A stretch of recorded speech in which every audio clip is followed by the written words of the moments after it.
Hello, আসসালামু আলাইকুম সবাইকে। আশা করি সবাই অনেক অনেক ভালো আছেন আমার মতো। তো আজকে আমি যে ভিডিওটা নিয়ে এসেছি সেটার জন্য আমাদের লাগবে প্রথম হচ্ছে মধু। তা আমি মধু নিয়ে নিলাম।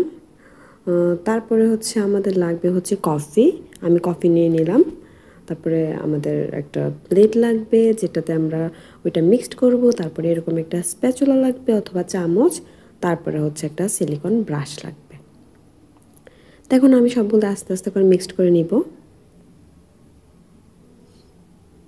আমার গলার স্বরটা একটু ভেঙে গেছে কারণ আমার সর্দিও নাই, কাশিও নাই, তারপরেও আমার হঠাৎ করে আমার গলার স্বর ভেঙে গেছে। তো গলা কণ্ঠস্বরটা একটু খারাপ লাগতে পারে, এই জন্য একটু অন্যরকম লাগতে পারে।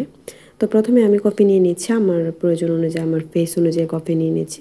আপনারা আপনার প্রয়োজন অনুযায়ী নিয়ে নেবেন। যদি আপনারা হাতে পায়ে দিতে চান তাহলে সেই অনুযায়ী আপনারা কফি নিয়ে নিতে পারেন। তো আমার কফি নেওয়া শেষ। এখন আমি নেব মধু।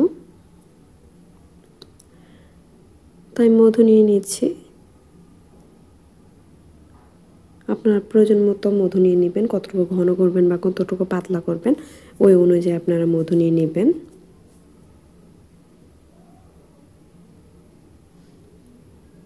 তো আমি মধু নিয়ে নিলাম।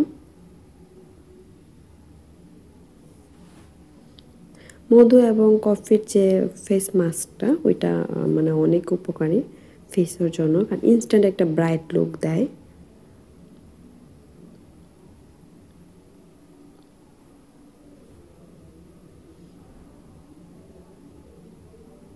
তো আমি ভালো করে মিক্সড করে নেব এগুলো।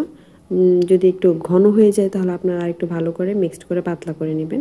আমি একটা ভুল করে ফেলছি, সেটা হচ্ছে কফিটা আমার উচিত ছিল আগে ভেঙে মানে আঙ্গুল দিয়ে অথবা অথবা আপনার চামচ দিয়ে আগে ভেঙে তারপরে ওইটার সাথে মধু মিক্সড করবেন।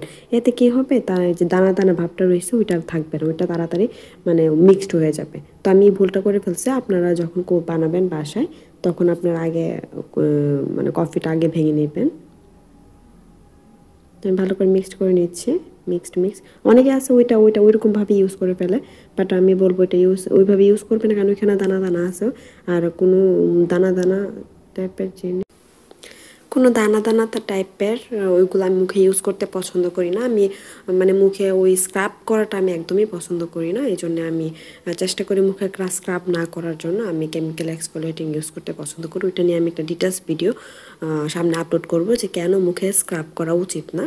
তো এটা ভালো করে মিক্সড করে নিচ্ছি।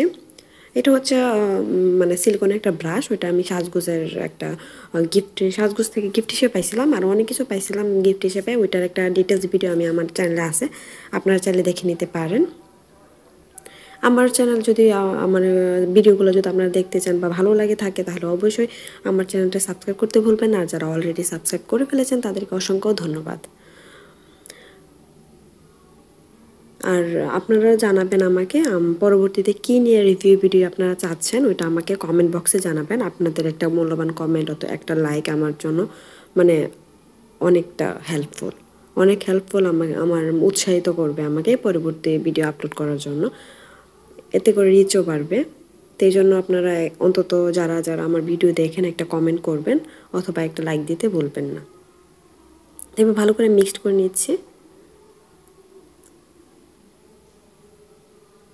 আমি যদি আগে কফিগুলো ভেঙে নিতাম তাহলে ওই প্রবলেমটা হতো না।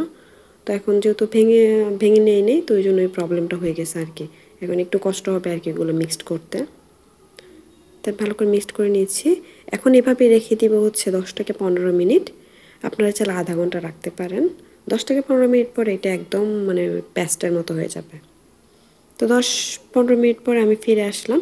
তো দেখতেই পাচ্ছেন এটা একদম পেস্টের মতো হয়ে গেছে। কফিটা অনেকটাই গলে গেছে। এটা এখন মুখে ইউজ করলে ওরকমভাবে কোনো প্রবলেম হবে না, কোনো দানা দানা ভাব থাকবে না। দেখতে পাচ্ছেন একদম পেস্টের মতো হয়ে গেছে। ওই যে বড় বড় যে দানাগুলো ছিল ওইগুলো কিন্তু ভেঙে যেত যদি আমি আগে ভেঙে দিতাম। তো যেহেতু আমি একটু ভুল করে ফেলছি, কি আর করা। দেখতে পারতেছেন একদম মানে একদম পেস্ট হয়ে গেছে। ওইটা আপনারা মুখে ইউজ করে রাখবেন হচ্ছে 10 থেকে 15 মিনিট মুখে রাখবেন। 20 মিনিট, সর্বোচ্চ 20 মিনিট রাখতে পারেন। তারপর যদি মুখটা একটু কেমন শুকনো শুকনো হয়ে যায় তারপর আপনার পানিতে এটা ধুয়ে নেবেন। তো আশা করি এই ভিডিওটা অবশ্যই আপনার ভালো লেগে থাকে, তাহলে অবশ্যই like comment share and subscribe করতে ভুলবেন না। দেখা হবে পরের ভিডিওতে। আসসালাম সবাই।